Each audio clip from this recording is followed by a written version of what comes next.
After dealing with all of the defenses, it turns out a prison break gets pretty boring. The bottom 13 or so floors held all of the truly dangerous prisoners, animancers, splices, and instant death talents, mainly. I am, modesty aside, a superlative example of all three, and so my dominance is established quite easily.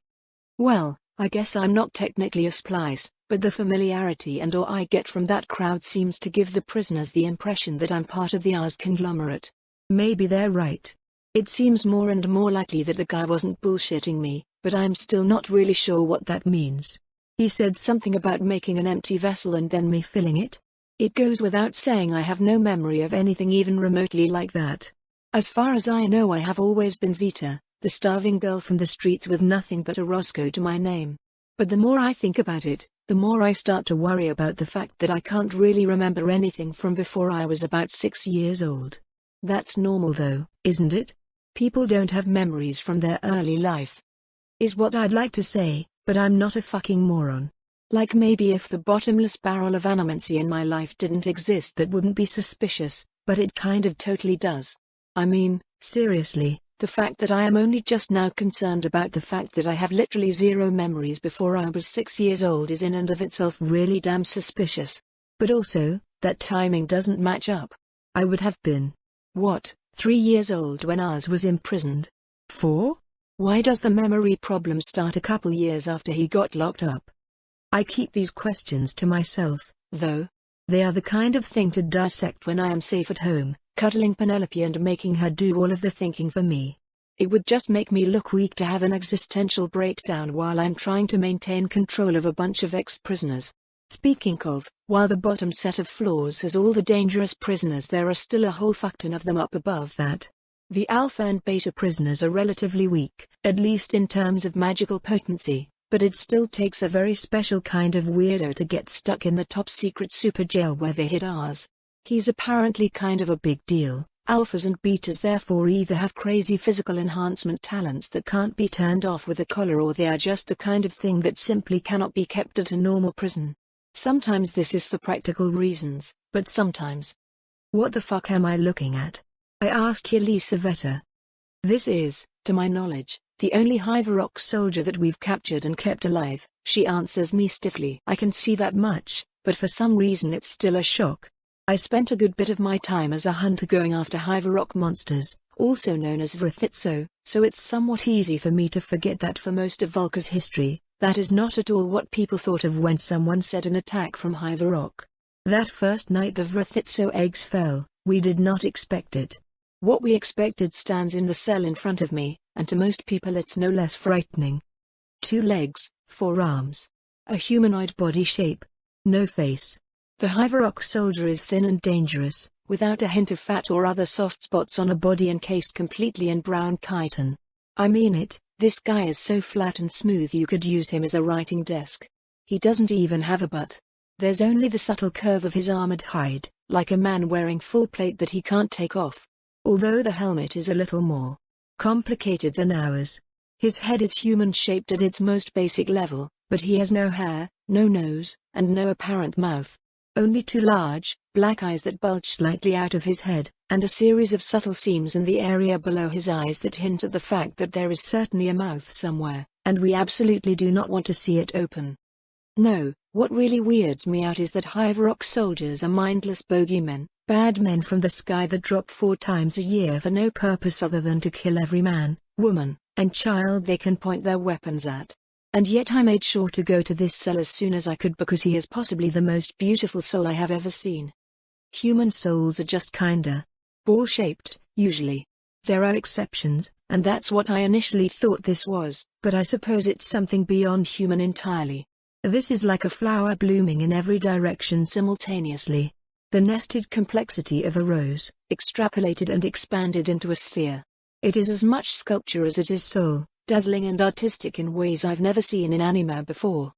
But the beauty does not extend just to the superficial. This is not some mindless drone of an insect in front of me, this is a full and complete person.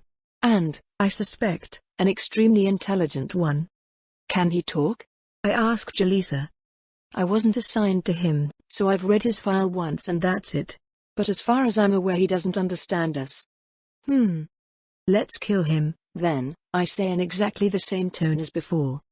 Jaleesa sputters in protest and the soldier makes no outward reaction whatsoever, but I can still see the fear and recognition in his soul, like tiny pinpricks of light traveling through the folds of his inner being in a way that, given the circumstances, can't help but remind me of an ant colony. They jolt and start moving rapidly, plans for survival no doubt passing through this creature's mind. Yeah, he's bullshitting you, I tell Jaleesa, cutting off her indignant demands that I don't kill the person I never had any intention of killing in the first place. I turn to him. You can understand us, can't you? Again, he makes no outward acknowledgement, but I can see it in his soul. He absolutely understands every word. Very, very interesting. Honestly, it's pathetic that a bunch of animancers had him imprisoned this whole time and never managed to figure this out. The rules have changed, I warn him.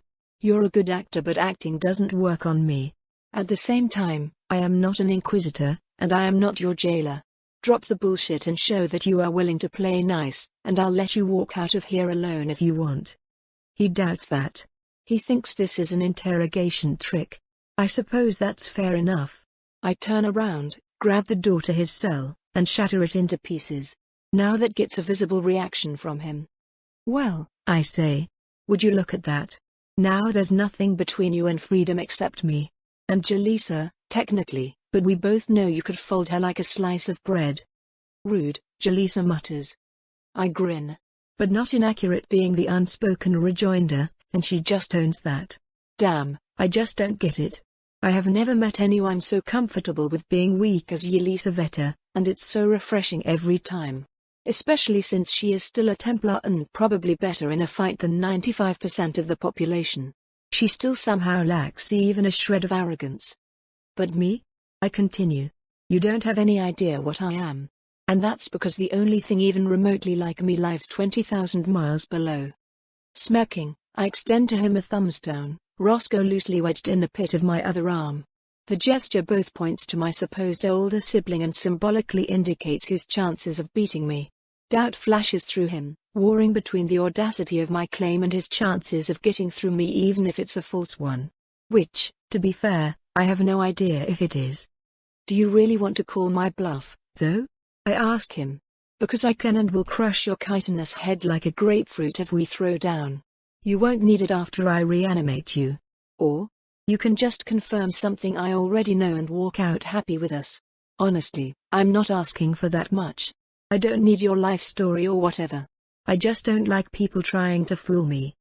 Okay, that seems to get through to him. I feel his intent to finally reply to me before he does it, but it still startles me when his entire fucking face starts to unfold. The mask-like brown chitin pulls itself apart in 6 different places, revealing a terrifying more that's some horrible liminal space between completely toothless and entirely tooth. An overlapping, radial pattern of chitin lines the inside of the monster's throat, at first interlocked to show no opening but quickly expanding in every direction like a dilating eye. This creature does not chew, but the now unfolded mouthparts can certainly crush and stab while the throat itself can cleanly cut off chunks of meal to swallow. And then, as if just stretching, he folds all of that crazy bullshit back up into his face and talks without using any of it. The words just thrum out with no apparent motion on his part, like they're being expelled from his ass. I will not divulge any information that could potentially provide a military advantage to your people, he buzzes. Yeah, that's fine, I tell him bluntly. I didn't really expect you to. Do you have a name?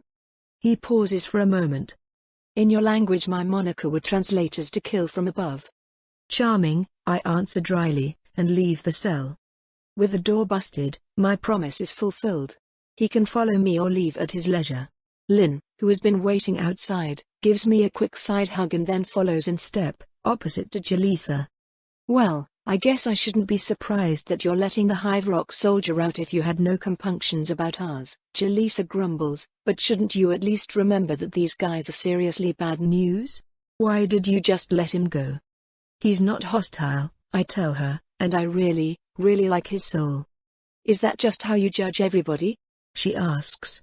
Oh, your soul tastes like raspberry jam. I forgive your crimes. I snort with amusement. I mean, kind of, yeah, I tell her.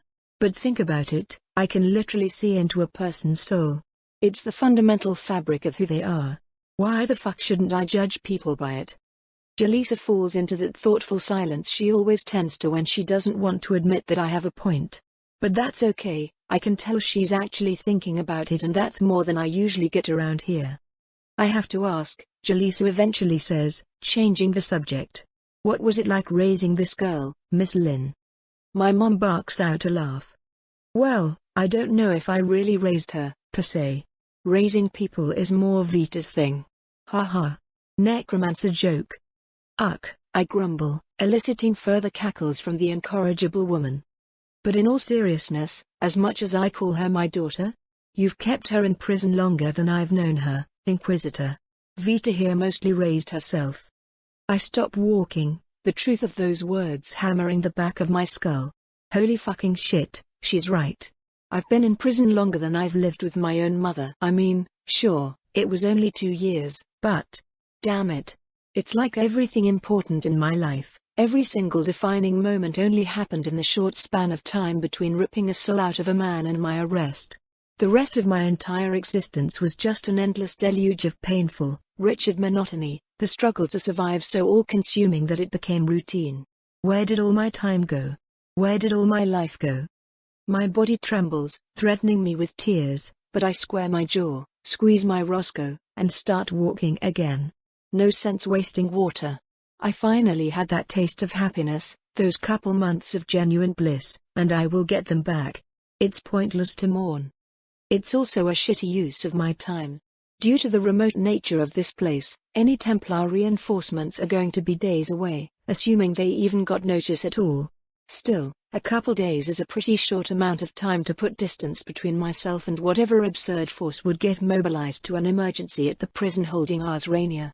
Again, he's apparently a really big deal. I have shit to do and less time than I'd like to do it. Still, Jaleesa must have noticed my reaction because the previous line of questioning quickly gets dropped, forcing her to initiate a not-so-smooth transition into a new one. Are you sure you can help Melissa? She asks. I sigh, rolling my extra eye. I mean, I'm not going to be sure until I do it, but I have dealt with a lot of similar problems before, both with slimes and animavores. I'm pretty damn confident. Another reason Jaleesa is the best, she apparently has a mum complex towards a motherfucking soul-eating slime. Every single Inquisitor in this facility knew that Melissa is an animavorous oozoid, but Jaleesa is literally the first person I've seen try to help her by feeding her anima. And the worst part is I'm pretty sure everyone else had the idea at some point. It's not like it's difficult to figure that out, it's in the goddamn name. But no, eating souls is somehow blasphemy against the soul-eating god, and nobody else wants to get mixed up with that, even if it means curing dementia in a fucking child. Ugh, I feel myself shaking again. Now I'm just getting pissed off. I let Jaleesa take the lead, politely knocking on the door as the girl inside shapes herself into someone more presentable.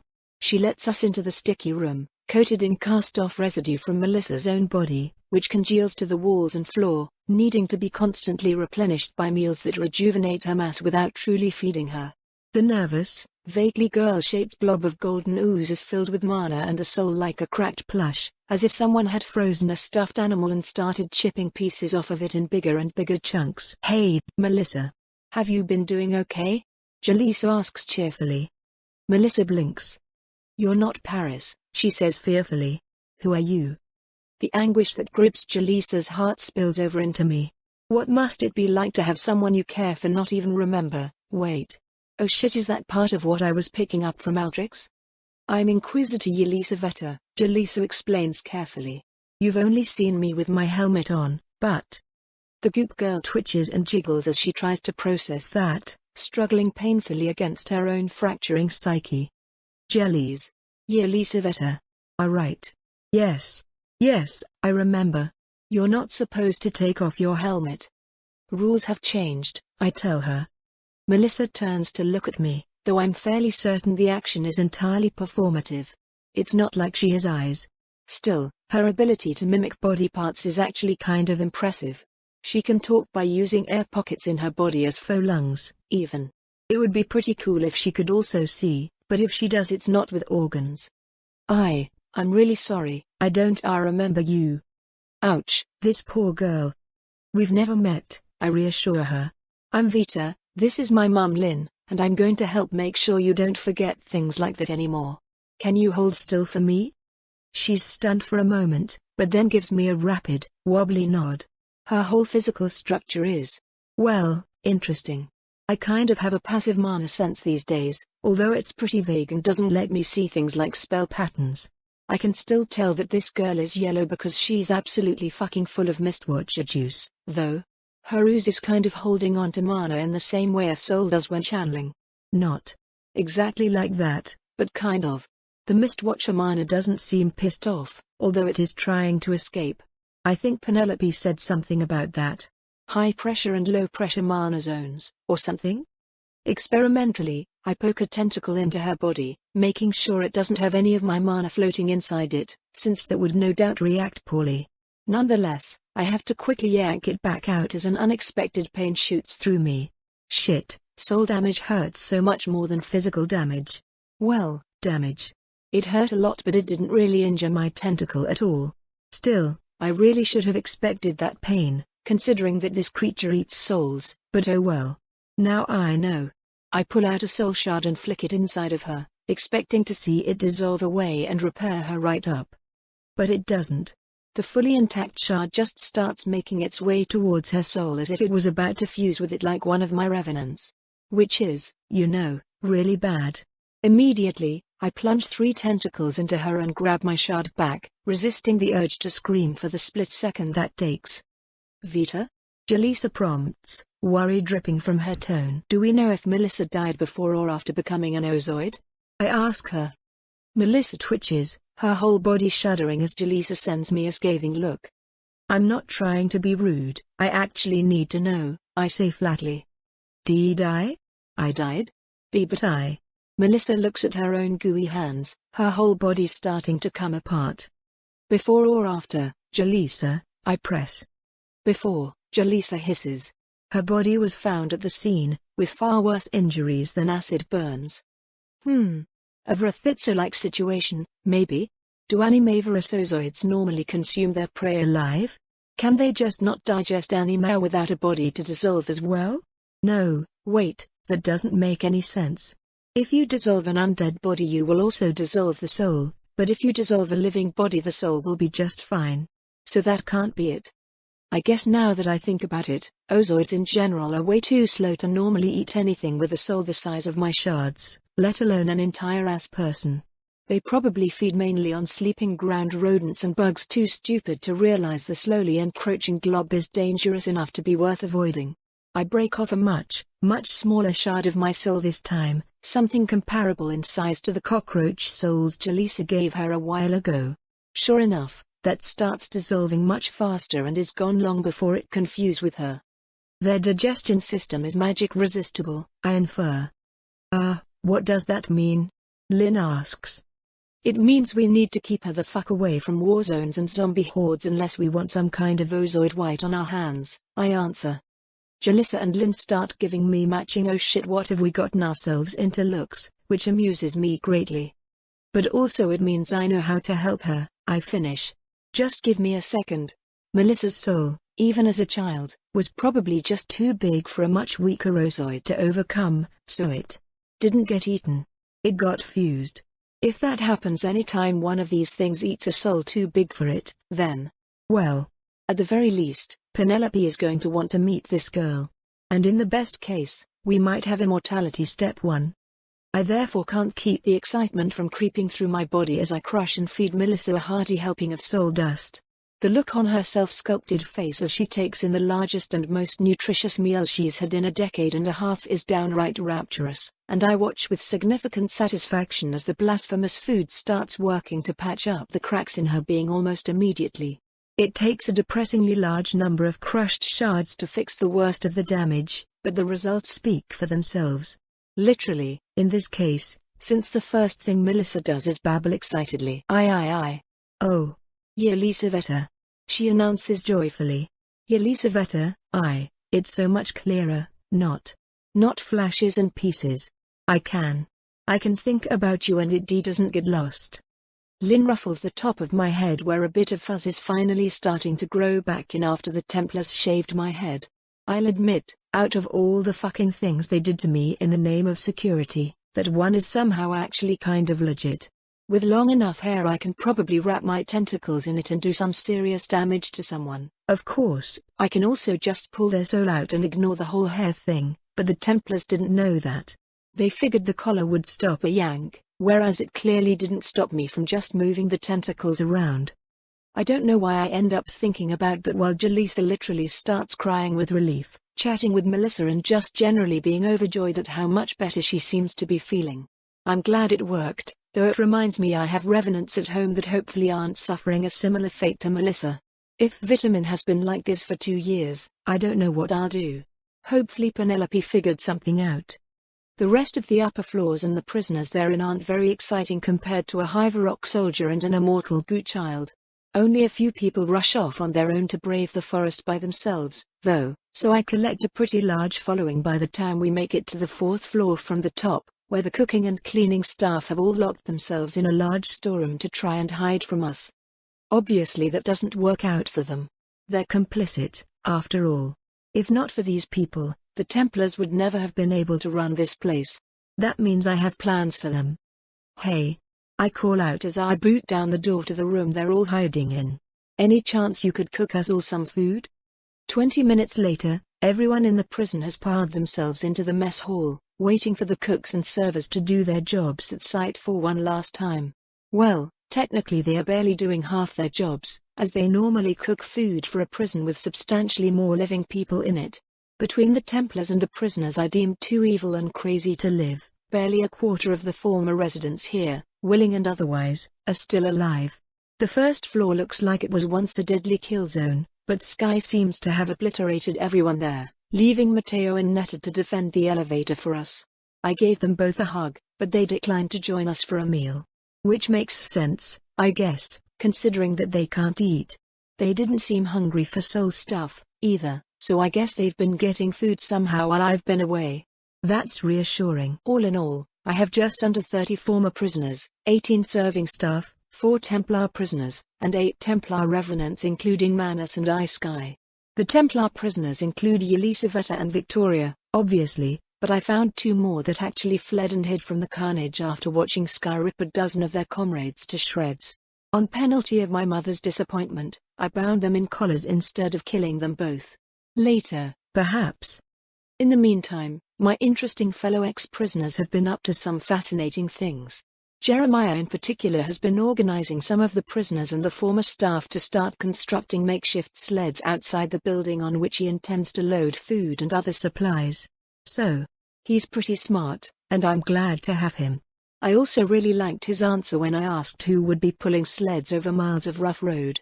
We are both necromancers, Vita. Is he really the right question? What a guy. I knew he smelled good. But enough of that nonsense. It's time to eat. The non-Templar staff of Site 4 are being pretty good sports about this whole takeover deal, all things considered. I basically just explained that I had no intention of hurting them or letting them get hurt, offered to let them tag along on the road so they aren't stuck here waiting for help to maybe arrive at the top secret base no one is allowed to enter or leave, and asked for one more meal for the road. Are they absolutely terrified of us anyway? Oh yeah, definitely. But what am I supposed to do about that? They are making us a hearty stew and right now that's pretty much the only thing I can think about. Most food tastes the same to me nowadays, but for the past year I have not at all been feeling properly full from prison rations, even with Jaleesa passing me larger and better portions in the last month or so. I'm just so goddamn hungry all the time, and the thought of massive pots of vegetables and shed claw meat from which I can devour as much as I want has me vibrating with excitement.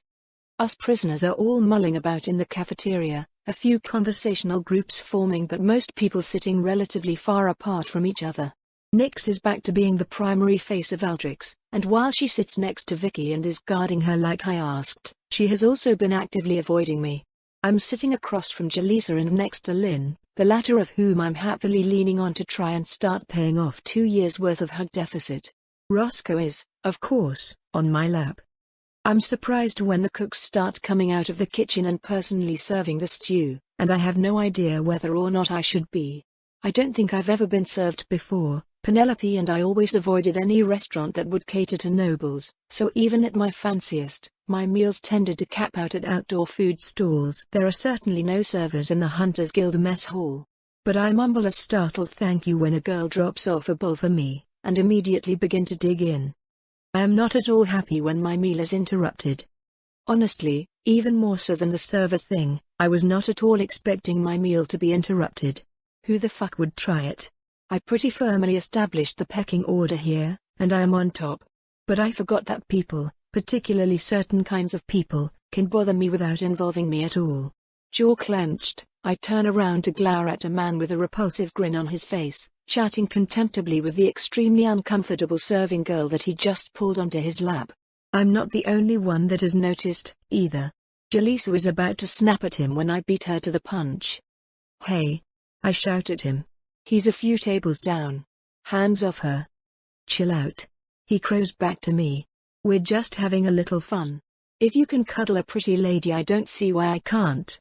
I jump, sailing over the heads of those sitting between us to land on his table, my soft, Epsilon security approved socks nearly cracking it in half. His stew bowl goes flying, but I catch it with my elbow tentacle. Can't let food go to waste. In evidence of this man's unparalleled lack of intellect, he still hasn't unwrapped his arm from the waist of the damn girl, who has quickly gone from worried and uncomfortable to mortally terrified. Still on the table, I squat down so I can look at the two of them eye to eye. Go ahead and leave if you'd like, I tell the server chef pleasantly. And thanks again for the food. Her fear of me successfully overpowers her fear of the arsehole holding onto her and she squirms free, her padding footsteps the only noise in the hall as I retrain my glare on the captain of the Grand Idiot Caravan. So, let's temporarily set aside the fact that because I said so is the only reason you will ever fucking need to do anything, I snarl, using chinemancy to project my voice around the room. You know, just for a moment here, so we can focus on all the other reasons why that was something you are going to regret. He stammers. You know, I figured this was a party. A celebration, right? I didn't think you'd care about. I cut him off by lashing out and grabbing his neck with my Roscoe-free arm, lifting him out of his seat as I stand up. I generally care quite a lot about people who prepare food, actually, as long as they don't try to attack me. But that's not really the problem, here. Apparently, the problem is that you think there might be, at any point, some kind of person I won't kick your ass for molesting. So let me make this perfectly clear for everybody. I don't care if it's a man, a woman, a child, your best friend, your partner, or your fucking dog. You try this shit with anybody, and I will make you regret it. Then I punch him in the balls, drop him, and chug half his stew before hopping off the table and leaving him the rest. I'm not going to starve him. If I was that pissed I would just eat his soul. I already did that with every prisoner that had a history or inclination to straight-up rape, and this guy fully intended to stop way before that line. So, you know, he's fucking awful, but he's not public execution awful. Which is kind of frustrating, because it means he'll continue to be a pain in my ass. Sorry, he wheezes out, clutching his testicles and trying not to cry. Message received. But can I just speak my mind for a second? Are you going to kill me if I do? Go for it, I allow. It really fucking rankles to just go from one jailer to another, he grumbles. Especially one that's a little mutant girl that carries a stuffed animal everywhere. I raise my eyebrows. Well, I can see why he wanted the reassurance I wouldn't hurt him for that. Well, just don't think of it like that, I smirk at him. Think of me as your liberator. Think of me as the goddess looking over your shoulder. Think of me as the one who very literally ate a High Templar for breakfast this morning. I flex my hands, physical tentacle writhing. My spiritual ones, too, for those that can see them. I am queen around here, you wretched bastards. I declare. Queen of the broken and the dead, and every damn one of you is one or the other. Walk if you don't like it, but as long as I have you, you will follow my rules. And rule number 1 is to just have basic fucking decency. Cop a feel on anyone again, and you'll pay the price. My instincts scream danger as every eye in the room watches me return to my seat and resume my meal, but those instincts are the ones learned by the old me, the powerless me. These people are not sizing me up as a mark, oh no. They have finished their assessments, and their conclusions all fall somewhere between fear and reverence. I feel a very strange concoction of emotions coming from both Jaleesa and Lynn, so I glance up just to see a pair of equally odd facial expressions. Pride, worry, disappointment, respect. Man, they really have the works. What? I ask. Did you know that publicly declaring yourself a monarch is grounds for treason? Jaleesa asks idly. I roll my eyes. Oh no, treason, I drawl. Now they'll send the Templars after me. Lynn busts out laughing, and I enjoy the rest of my meal. Hey, Lark. A voice calls behind me. Watch a reading? I flinch only slightly before turning around to see the happily grinning Xavier, who is thankfully not accompanied by Bentley today. The two of them seem to be together a lot, which I suppose might just be normal for roommates. Not that I'd know, as my situation is anything but. I like Xavier, all things considered. He's polite and always seems happy to see me, which is a rare but welcome experience. Oh, it's a copy of the Vulcan legal code pertaining to business law, I tell him. Wow, that's some pretty dense reading. He answers, chuckling. You doing okay there? It's interesting, actually, I say. I like how the language is all very exact and clear, and usually gives guidelines when discussing areas explicitly about issues of interpretation. It's very easy to understand. Xavier tilts his head in surprise, leaning over the back of the couch where I'm sitting. I thought you were just starting to learn how to read like a 10-day ago, he says, surprised. Well, yeah, I admit. I have a few questions, actually, if that's okay? What's this word? I flip exactly 13 pages back, hold the legal tome up, and point at the word I couldn't parse. That's machinery, Xavier says slowly. I scowl underneath my helmet, trying to resist the urge to flick an ear in annoyance. Well, why is it spelled like that, then? Reading is weird. Thank you. Yeah, no problem, Lark. Another the voice calls out, and this one I don't just flinch at but straight up leap off the common room couch, landing with my whole body tense for a fight. I can't take it anymore, I'm just going to fucking say it. Gina roars at me. Take a watch a damn bath. The freckled and furious face of my roommate storms in, causing a lump of stress to start forming in my chest. I haven't had the courage to take Lady Vesuvius' advice and admit what I am to anyone, nor have I taken her advice to establish dominance. So things with Gina have been pretty much the same. Which is to say bad. I've been polite about it until now, but this is getting ridiculous. Your fucking stink has been getting worse and worse all 10 day. I'm not sure polite is how I would describe Gina under any circumstances, but I decline to say anything. I can't go to the public baths, I remind her instead. I'm sorry. I start walking out of the common room, towards the entrance to the dorms. Someone I recognize is approaching, and I have a sinking suspicion it's about me. Lark, your acrid fumes are filling our entire room, Gina presses, following me with the other trainees. The smell haunts my dreams. I will literally never be able to forget this. I stop. Sighing, I turn to face her. I'm sorry, I repeat, trying to keep the irritation out of my voice. I will ask my biomancer if there is any way I can take a sponge bath in one of her private rooms or something, but otherwise I'm not allowed to take my armor off. Lark, that's such fucking bullshit and you know it. Gina snaps. I suppress a groan and turn around to continue walking. You are shitting me or you are shitting yourself about this. There is no fucking way you were ordered to never bathe. Well, I was. I grumble back, a bit more forcefully than I intended. I don't make the rules, I just follow them. I'm sorry. Honestly. But it's not my call, so if we can please just go back to ignoring the way each other smells, I would greatly appreciate it. That's hardly fucking fair, Gina complains. Considering that I bathe, so I don't smell like shit. Nope, I sigh quietly, swallowing a slight buildup of saliva. You smell fantastic, actually. Then it's not the same damn thing, is it? Gina snaps.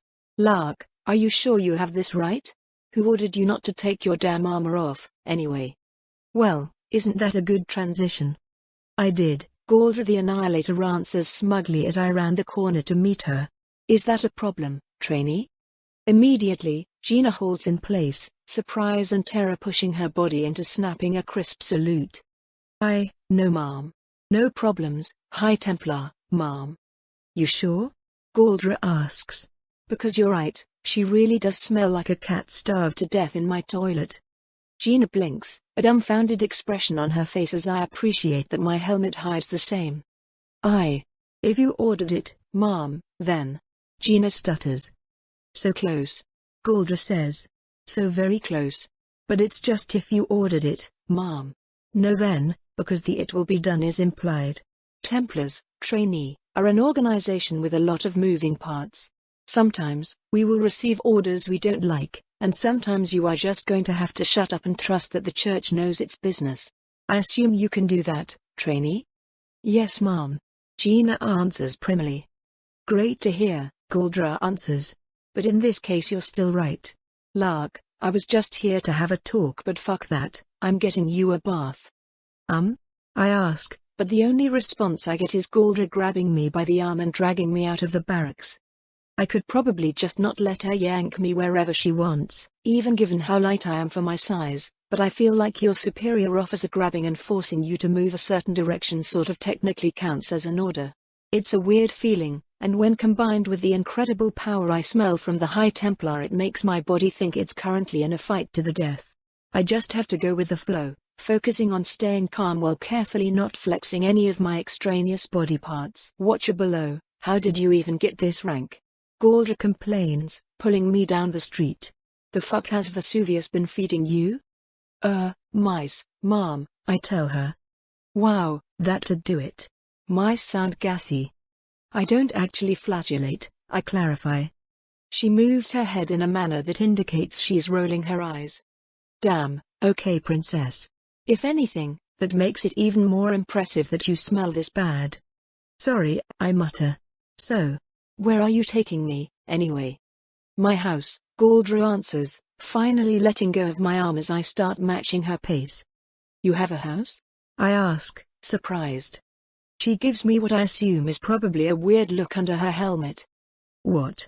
Yeah, I have a house, she answers. Of course I have a house. You realize most people have houses, right? I look away sheepishly. I mean, no?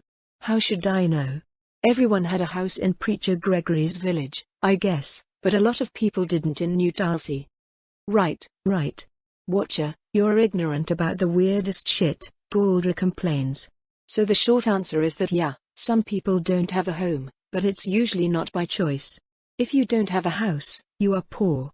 I am a High Templar, so I am rather rich. Therefore, it can be assumed I have a house. Huh, okay. I think I can follow all that logic. I know what money is, at least, although I've never owned or used any. Preacher Gregory's village didn't have money, everyone just helped each other when there was a need. On the surface that felt less complicated, but it wasn't really. There were transactions everywhere, I just didn't understand them. That's part of why I've been enjoying learning about laws. They are easy rules to follow, all written down neat and orderly in a place where I can actually, finally see them all. There's so much clarifying information. It feels like finally having a handbook on how to not mess up and ruin everything. Okay, thank you, I tell her. I appreciate that you explain these things. By the way, where is Templar Captain Dazzle? Oh, I ditched him right before picking you up, Galdra says cheerfully. That's why we're walking so fast. Oh, well, that's not my business. I'm pretty sure she's not supposed to be without Dazzle, but no one is going to fault me for not calling Galdra the Annihilator on something. She is, after all, my superior. That's one of those things the rules make really simple and easy. It's not long from there before we pass by the busy streets of wooden buildings and get to a much calmer district, where everything seems to be made of stone. I've taken to the habit of ignoring as much as I can whenever I walk the streets of Skyhope. There's nothing quite like hearing part of a furious argument and always wondering if I could have helped diffuse it, or seeing the slightest facial bruise on a cheek and being haunted about that person's situation at home. I know that I not only can't help the majority of people I come across, but I'm actively not supposed to. I am not a Templar yet, not fully trained to insert myself where I can help, but still representative of the Templars by my status. Butting in before I know what I'm doing would just risk making things worse. Still, with major crimes like premeditated murder with malice aforethought, unlawful detention and torture, and of course improper corpse disposal with the aggravating factor of cannibalism no longer adding themselves to my record, my mind seems to enjoy finding new ways to make me hate myself. Negligence is also a crime, and no matter how justified I am in ignoring harm where I see it, I still add every possible minor guilt trip to the mental list that reads itself over and over in my head when I'm insufficiently distracted. Anyway, my point is, I keep my attention locked on as small a scope as I can, most of the time. Fewer tempting scents, fewer unwarranted fight or flight triggers, and fewer regrets. Yet even I noticed that the stone building district has a very different atmosphere to the wood building district. No vendors on the streets, no rowdy conversations, fewer people but all with more colorful clothing. It's odd. Why is it so different here? I ask. Galdra sniggers with amusement. The perception event tore down the literal wall dividing the classes, she answers. But Vesuvius went and introduced a cheap construction alternative that more or less made another one. If you're rich enough for stone, you'd die before you get caught owning a wooden building. Huh? Now I'm even more confused. That's got to be a metaphor, right? I ask. I can't think of any way monetary quantity could kill you if you use the wrong construction material. Unless rich people I don't know, put all their coins in a big room and the wood will break and spill it on them, or something. Galdra stares at me for an uncomfortably long moment. Actually, she says seriously, you've got it spot on. That's the exact reason. Wait, seriously? I exclaim. How the? That doesn't make any sense. I was being purposely hyperbolic. Society is strange and esoteric, Lark. Sometimes things just don't make sense on the surface. Why can't you just build a stone room and then build the wood around it? Wouldn't that be more efficient? Nope, it doesn't work, Galdra insists. I wait a beat to no avail. Is she not going to elaborate on that? I guess she's not going to elaborate. Okay. What the frizzle is going on here? Wouldn't this also mean Lady Vesuvius is poor? I ask. I thought she was rich, but her research facility is made of wood. She is indeed poor, Galdra says solemnly. Please give her my condolences for this fact the next time you see her. Okay, see, this is exactly my problem. How do all the humans just know this crazy stuff? I want to press further but Galdra doesn't continue the conversation, so I don't either. Eventually she turns towards a 2-story stone house, relatively small in size for the area. It is, presumably, her house because she opens it up with a key and immediately starts deactivating various spell glyphs around the inside of the entryway. A tingly feeling in my spines warns me that I should stay well back until she finishes. Once inside, I note that most of the furniture seems to be covered in some kind of discarded hair. Soon after I spot the source, various domestic house cats peek their heads into the room, all of varying fur length and color. Hello, babies. Galdra coos in that frighteningly affectionate voice she always uses before grabbing my ears. Yes, Mommy's home. Oh, look at you. You're all so cute. I flinch, instinctively double-checking that my helmet is on securely and taking as much solace as I can in the fact that she doesn't seem to be talking to me. No, all evidence indicates that she is talking to the cats for some reason, despite the fact that I am fairly certain cats don't know how to talk. That's cool. I'm sure this is a normal human thing. An overflowing pack of cats starts to stream into the room from who knows where else in the house, all crowding around her legs and mewling like it's a competition to make the most painful possible sound. Do you want your treats? Galdra mews right back. Do you need your delicious treats from Mommy? Yes. It's time for treats. She wades through the lake of cats as I follow awkwardly behind her, keeping my distance so I don't scare the poor animals. If I try to get close, they'll probably all run away. Which is fair, because after a 10-day of nothing but mice I could definitely eat a cat right now. As we pass through the house and enter what looks like some sort of small dining hall, I'm startled to see a human woman in the room, who immediately turns to bow at Galdra. Welcome home, Lady Cathola, she says. How has your day been? Oh, fine, it's been fine, Galdra answers dismissively. Fill the bath for the guest and I, would you? Right away, Lady Cathola. Now who wants some treatsy wetsies? Galdra asks, returning attention to her cats as she pulls what I assume is cat food out from a cupboard. You do. Yes you do. What a good girl you are, Penelope. I blink in surprise. Wait, what? I ask. Is Lady Vesuvius here? Galdra laughs. No, of course not. I just name all of my cats after people I hate so that I can complain loudly about them in public and not get charged with slander. Speaking of, who pooped on the bed last night? You did, Remus. Yes, you did. She starts scratching one of the cats behind the ears, the cat leaning happily into the rubs. A defamation, expressed with both falsity and malice, which injures the character of the person defamed shall henceforth be known as the crime of slander, I quote. Claims which would harm a person's reputation, or which would cause them to lose preferment in marriage or service, or in their trade, or in any other occasion carry the weight of damages, and it is therefore right and just that perpetrators of such false claims should repay those damages. To qualify for a civil charge of slander, the alleged victim of defamation must. Okay, stop, Galdra snaps. When the fuck did you read all that? This morning, I answer. Apologies, you probably know all that already. My point is that even if you have a cat of the same name you could still be sued for slander if your words intentionally damage the reputation of. No, Galdra says, cutting me off. That won't happen.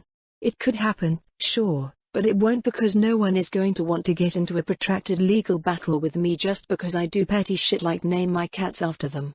Isn't that right, Arsey Warsey? Who's a good little heretical baby? You are.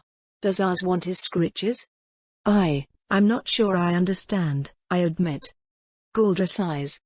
Just because laws exist doesn't mean they are all going to come into effect every time they could come into effect, Galdra says. Civil cases are a pain in the ass. Nobody wants to spend a month preparing for the damn thing and then 3 days yelling back and forth at each other in front of a judge. I would have to do enough damage to someone that it would exceed the amount of damage they would do to themselves by having to spend resources on the legal claim. Plus, I'm Galdra the motherfucking annihilator, so I can get away with a lot of shit other people can't just because they don't want to mess with me. Okay, I take it back. Apparently, having written laws doesn't change the amount of unwritten ones I don't understand. I got the general impression that the point of laws was to provide an equal playing field so that you can't get away with things due to personal power, I answer hesitantly. Oh sure, yeah, you're exactly right, Galdra answers amicably. So then why? The laws just don't work very well, honey, Galdra answers with apparent solemnity. I frown. I admit I only just started learning about them, but they seem like they should work. They are certainly much more thoughtfully written than most explanations I get about what is and isn't okay to do. Look, Lark, if it makes you feel any better I doubt anything I say about my fucking cats is going to count for slander, Galdra sighs. It's obviously a joke. Nobody is going to have their reputation credibly damaged if I say they barfed up a rat on the carpet. She pauses for a moment, tapping the side of her helmet thoughtfully. Except Vesuvius, I guess. She might actually do stuff like that. But then it's not slander because it's true. I open my mouth to respond, but the woman from before enters the room and bows again, telling Galdra that the bath is ready. From there I get quickly rushed out of the room where all the cats fight over various morsels and pulled into a private room with a tub of water where Galdra starts to strip. I flinch in surprise when her helmet comes off. She has the age wrinkles like August did, though not as many or as pronounced. She has no hair, either. Instead, the entire top of her head, around behind her ears, and down the back of her neck is all replaced by a shiny, worked plate of metal engraved with intricately detailed magical patterns. The rest of her body is a maze of inflammations, skin bending between red and ashy all round her taut frame. She's toned and muscular, but her body still has the hints of that fragility I've come to associate with age. Age which I now know means a person is, slowly but surely, dying. I put the thought out of my mind for now, removing my armor as well. The moment my helmet is off I give in to the painful urge to stretch and flick my sore ears, and the need to move the many trapped parts of my body only increases from there. I speed through the motions of undoing the bindings on my armor, carefully disassembling everything exactly the way I'm supposed to as I time myself in an attempt to do it faster than I ever have before. It's certainly not something I get much practice at, so I, unfortunately, failed to beat my record. Still, as much as I hate my body, it feels so good to be free from those bindings. I roll my second set of shoulders, splay my toes, and extend the spines on my back as I let out a delighted hum. Everything is so coiled and stiff. I want to run around. My thoughts on the matter are disrupted when Galdra lifts a giant glob of cold water with a kineticism spell and blasts us both with it. With terrifying speed I'm lifted off the ground by the torrent as it swirls around me, scrubbing all over my body in a terrifying vortex before spitting me back out onto the ground, soaked and confused. Woo! Galdra cheers. That's always a fun way to do it. Was that it? I ask, shakily standing up on my toes. My heart is pounding too fast to force my body out of a combat stance. Of course not. She answers happily. That was just to get clean. Now we're going to actually have a bath. What's the difference? She leads me to an adjacent room which appears to be a very small artificial lake. Ta-da! Get in, it should already be at least kinda warm. She wades into the water but I stay right where I am, ears pressed flat against the top of my head. Warm? I ask. Look, I don't really like water that much, so. Galdra twists towards me with an expression of shock on her face. It's kind of weird thinking of Galdra as a person with expression at all, as strange as that is to say. I'm just so used to her having a helmet on. Holy fucking shit, she breathes. Did you just actually assert yourself instead of just going along with whatever I say? I jump, terror flowing through me as I scuttle into the pool immediately. Sorry. Sorry. I yelp, quickly dunking myself into the water. Watch his eyes, girl, I wasn't complaining, Galdra grumbles. It's almost not fun to tease you when you just blandly accept any indignity I throw at you. I sink into the water, stretching my body out and letting the heat enter into my bones. It's not as bad as I expected. I guess warm water is nicer than cold. I vibrate my quills a little, pulling in a bit more heat. If you aren't enjoying it, you can always just stop teasing me, I answer her. May, half points, she quips back. It's not really asserting yourself if you just passive-aggressively phrase it as a favor to me. Besides, I said almost. Now quit sucking all the heat out of the tub, damn it. I flinch, immediately halting and retracting my quills. Sorry, I say automatically. And that's 0 points, Galdra sighs, shaking her head. Kid, once again, I am Galdra the fucking Annihilator. Who between us do you think has more control over the temperature of this pool? It should be obvious I was getting your goat on that one. You want it hotter? I sink down a bit further under the water. She's disappointed in me for some reason, which is a bit frightening. I hope I didn't do anything too badly. Yes, please, I squeak softly. How much heat can you take? She asks, her expression suddenly back to a grin. I'm not sure, I admit. More than this. The warmth is nice. It is, isn't it? She agrees, and slowly but surely more heat creeps through the pool. We sit quietly together like that, basking in the startlingly good feeling of hot water around our bodies. I continue to stretch my inhuman parts as much as I can, since I know that soon they will be trapped back in armor. All the while, I think to myself about things Galdra has said, things Lady Vesuvius has said, and all the many questions that bubble up in my mind alongside the water around me. What does getting your goat mean? I ask after a while. I assume it's some kind of phrase, since I don't have any goats. It means I'm trying to annoy you or straight up piss you off on purpose, Galdra answers. I frown, flicking my ears in irritation. Why would you do that? I ask. Well, partly because it's fun, she says, which shocks me. Fun? Really? But it's so mean. Mostly because I'm seeing how you respond, though, she continues. Commander wants to know how you react to shit. So Lady Vesuvius was right, then. It's a test, I realize. Yup, Galdra confirms. And I gotta say, you are doing a great job at being an obedient little tool. I smile. Well, that sounds good. Galdra doesn't smile back, though, instead giving me a very serious look. Is there a problem? I ask hesitantly. You said Templars are supposed to follow orders and stuff. I just don't know if having that attitude towards everything is going to be best for you, kid, she grunts. There's orders and then there's orders, you know? There's a pause. No ma'am, I admit. That doesn't make any sense to me. Galdra sighs. Yeah, I know. For whatever reason, she doesn't explain, so I don't ask. The two of us continue to lounge, my quills now thrumming quickly enough to twist and absorb all the nearby light, preventing me from seeing anything. Galdra doesn't seem to mind that I've just become a patch of darkness in her tub, thankfully, because the huge amount of energy flowing into my body feels heavenly. I set to massaging my enormous toes with two of my arms while the other two try to pull apart the many unruly knots in my hair.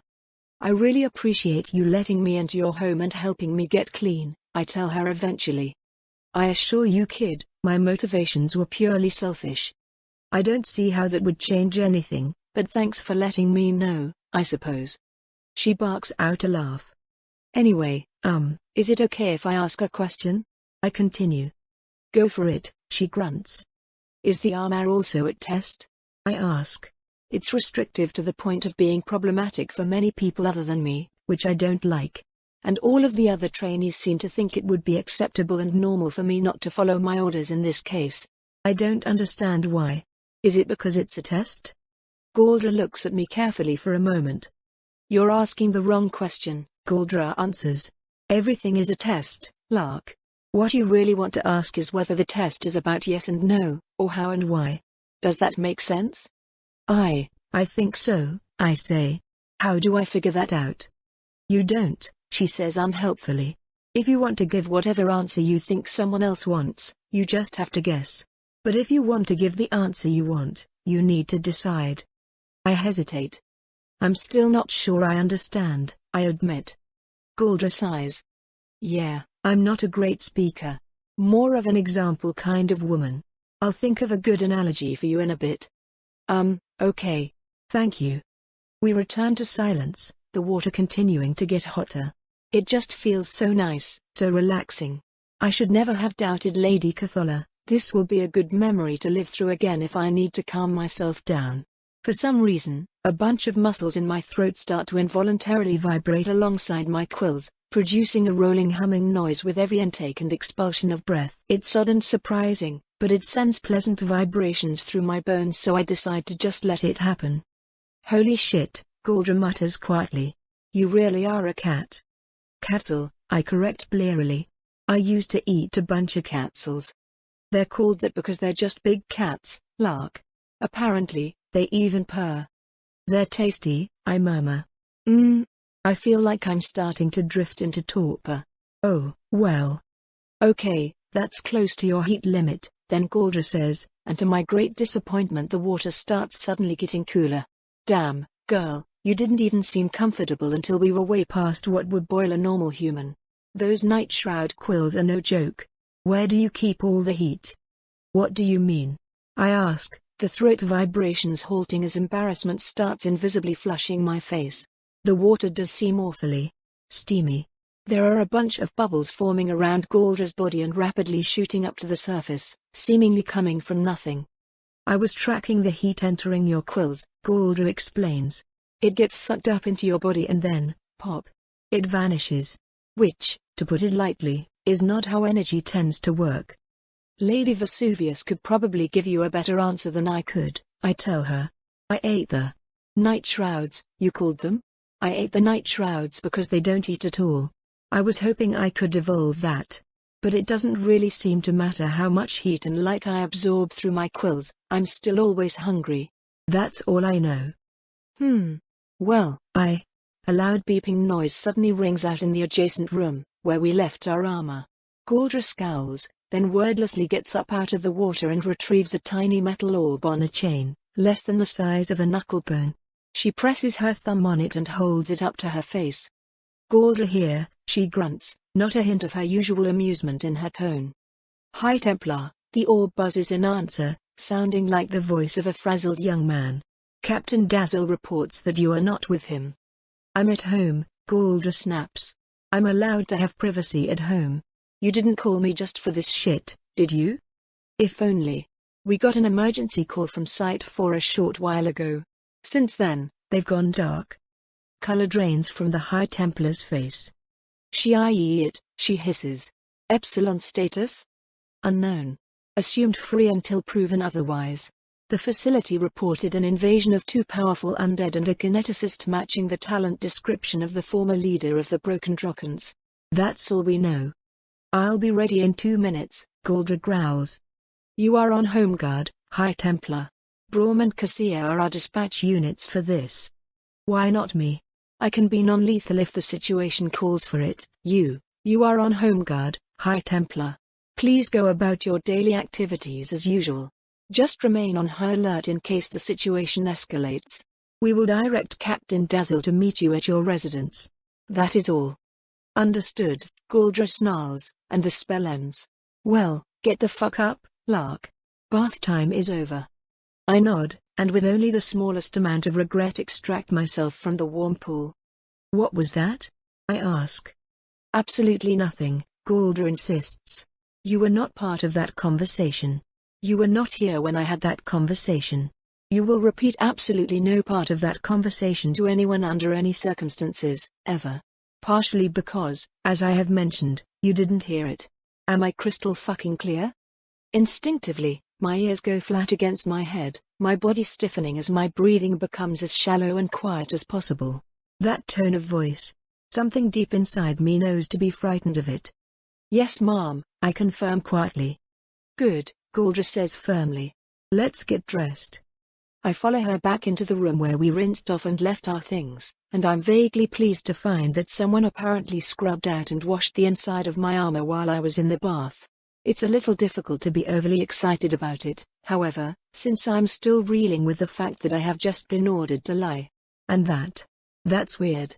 August told me in no uncertain terms that lying is wrong. Well, hopefully no one will ask. It's not as though a weird conversation like that is likely to come up later. When Galdra and I are fully armored once more and my human parts are fully hidden, we wait outside her house for Dazzle to show up. It doesn't take long for him to do exactly that, primly standing with his arms clasped behind his back as he stares at the both of us. You know, High Templar, it is somewhat irregular for a trainee to be invited home alone with her sponsoring Templar, he says slowly. Holy shit, Dazzle, we didn't fuck, Galdra growls testily. I'm straight and she's too. The girl just needed a place to stretch away from the public eye. It was not my belief that you did, Dazzle answers calmly. But part of my job is to manage anything that might damage the integrity of your public image. Frequently, the default assumption when one engages in actions that have significant capacity for abuse is that they are abused. Sorry, how would that even work? I ask. That word means sex in this context, right? I understand how that works biologically, but the High Templar and I are both female. Dazzle, after a brief and pregnant pause, turns to stare pointedly in Galdra's direction. Nuh-uh, don't you look at me, I'm not gonna explain it to her, Galdra snaps. The method is irrelevant, Dazzle sighs, turning back to me. It's a complicated topic, but suffice to say it's perfectly normal for relationships to occur under those circumstances, Lark. Well yeah, sure, I knew gay people existed, I agree. I just didn't realize they had sex. A single second of silence passes between us before Galdra busts out in a full-bodied boisterous laughter, nearly doubling over as her voice rings through the street. Even the ever-expressionless Dazzle seems a little sheepish under his helmet. I'm sorry. I say defensively. I didn't know. How was I supposed to know? I don't know anything unless someone explains it to me. It's fine, Lark, Dazzle says, barely audible over Galdra's wheezing. Now you know. Shall we return to the barracks? Please, I whine. Arg, a ton of people are staring. The three of us start the return trip to the barracks, Galdra's hooting laughter following us as I silently endure my face's furious blushing. This continues all the way out of the stone building district, back to the much busier streets of the main city. I'm halfway convinced Galdra is going to keep laughing the entire trip back when she suddenly halts so abruptly, so completely that it sends a shiver down my spine. Lark, Galdra hisses, her hand clamping down on my shoulder as she leans close to whisper to me. You see that woman with black hair, leaning on the side of the building in front of us? I flick my eyes around, quickly identifying who she must be talking about. A woman I've never seen before, apparently ignoring us and everyone else as she stares the opposite way down the road. Yes, Mom? I confirm. Kill her, Galdra orders. Use your teeth. My breath catches. My mind stops. I couldn't have possibly just heard those words. No way. What? I breathe. That's an order, Lark, Galdra snaps. Kill her. Now. I swallow. What? What is happening? This is. I can't. Lark. Galdra presses. I refuse. I shout back. Then again, more quietly. I refuse.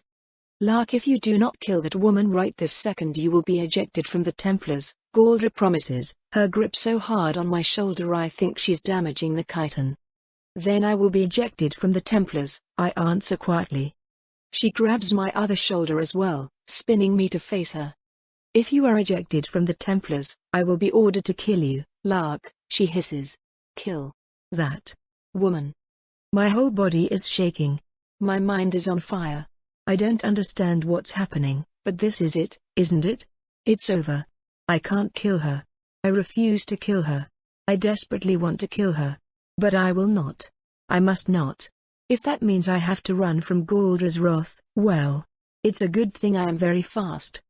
I refuse, I tell her again. She stares at me for a little while longer, and then just as abruptly as this all started, it ends. She releases my shoulders, stands up straight, and nods. Well, all right then, she says, and starts walking towards the barracks again. Dazzle and I share a look and then start after her, my heart vibrating almost as fast as my throat did while I was purring. Wait. I say. So, am I kicked out of the Templars? Nah, Galdra answers. Actually, I'm feeling a little better about how well you'll do with us. I blink. What the? Oh. That was a test. I exclaim. So I did well? Galdra rumbles. Well, that depends. Are you proud of your answer? I think about that all the way back to the barracks. Am I proud? I mean, no. Not really. I've been proud of things before. I've been proud of clever traps, of successful hunts, of deducing correct answers and of arranging pretty collections of flowers. This does not feel like pride. It's just the only answer I had available to me. There was no choice. I can't let that ever be a choice. But taking off my armor isn't like that. It's a different kind of tempting, one that I don't think will get anyone hurt. It's just something I want, and something that people I know want. That's it. So maybe it's the other kind of test. Sitting alone in my room, I torpor until Gina enters, locking the door behind her. Well, look who it is, Gina drawls. Thank the Watcher for Galdra the Annihilator, valiant defender of Skyhope and also my nose. I'll tell her you said so, I say. I think she'd like to hear that. Gina flinches. Shit, please don't, she mumbles. I tilt my head in confusion. Okay? I won't then. So, are you ready to see under my helmet? Gina, midway through the process of splaying herself out on her bed, stops moving for a split second before pulling herself back into a sitting position. You finally got permission? She asks suspiciously. No, I didn't, I say. Want to see anyway? I mean, yeah, I've been saying that since we met. I nod, carefully undoing the straps on my helmet and pulling it free, shaking my puffy bundle of hair as my ears flick upright. I watch, almost in slow motion, as my former hunter roommate's eyes go wide, her pupils dilating in terror as her jaw falls open, utterly silent as adrenaline briefly restricts her instinct to breathe. Her body is still, and I wait for her to decide whether to attack, scream, or flee. She does none of these things. No, she says just a few words, and they make me want to run away instead. Holy fucking shit, she breathes. You're full of yours, Lark.